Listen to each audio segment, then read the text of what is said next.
बिस्मिल्लाहिर्रहमानिर्रहीम। अस्सलामुअलैकुम। I hope you are all well.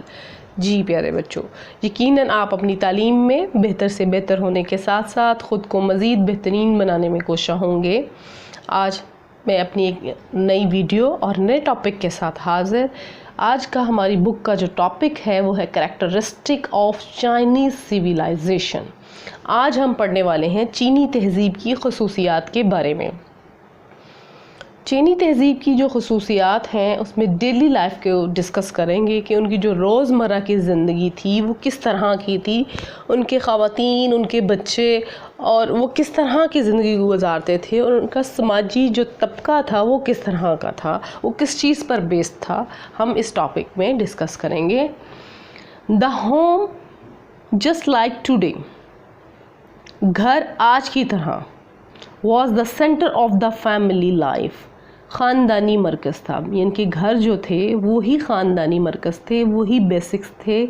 घर जैसे टुडे आज के दौर में घर बहुत इम्पॉर्टेंट रखते हैं फैमिलीज़ के साथ, बिल्कुल उसी तरह चाइनीज़ सिविलाइजेशन की एंशिएंट चाइनीज़ सिविलाइजेशन में भी जो घर था द होम, वो the centre of the family life था, यानी कि ख़ानदान का ख़ानदानी मरकज़ था। Womens took care of the home while men worked outside the house। ख़वातीन घर की देखभाल करती थीं जबकि आदमी घर से बाहर काम करते थे। Women, men and children of the peasant classes all worked in the field। किसान तबके यानी कि जो पेसेंट्स थे, किसान थे, उनकी औरतें, उनके आदमी और उनके बच्चे, वो सभी खेतों में काम करते थे। फील्ड्स खेतों में काम करते थे। चाइनीज़ होम्स डिफरेंट, जो चीनी घर किसी भी तरह मुख्तलिफ हैं। Like anything else depending on one social class, वो सब एक ही समाजी तबके पर मुनहसर हैं। इनका उनका एक ही जो सोशल क्लास थी वो एक ही थी। And how much money one had, और इनके पास कितनी रकम थी।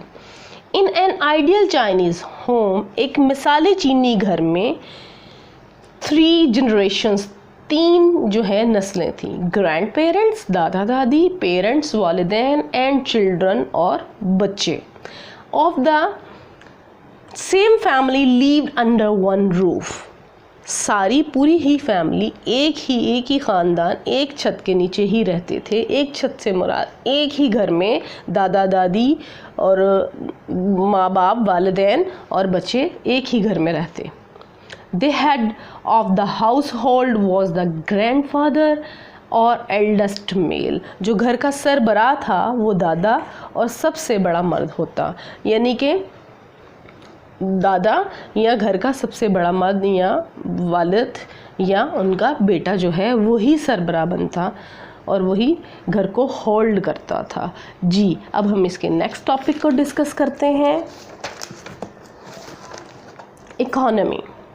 इकोनॉमी माशियत, किसी भी मुल्क को बेहतर से बेहतर और रिच करने के लिए, अमीर करने के लिए इकोनॉमी बहुत अहम रोल अदा करती है।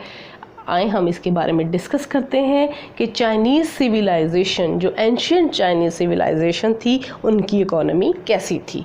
Ancient China had a rich economy. जी, कदीम चीन एक अमीर माशियत थी that was based on agriculture, जिसकी बुनियाद ज़री तजारत पर थी।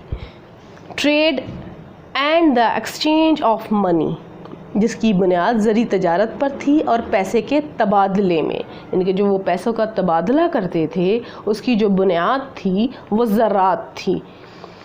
इसकी क्या रीज़न थी? द ग्रेट पढ़ते हैं, the great majority of the people of ancient China lived in farming village. इसकी वजह कि चीन में, कदीम चीन के लोगों की बड़ी अक्सरियत जो थी वो किसान थी और वो देहात में रहते थे।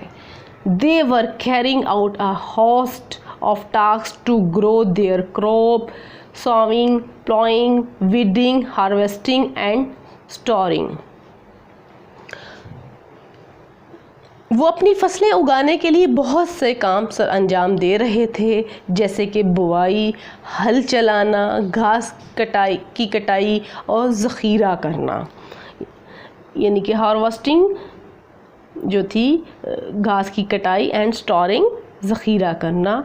For centuries the basic unit of currency in China was the bronze और कॉपर कॉइन।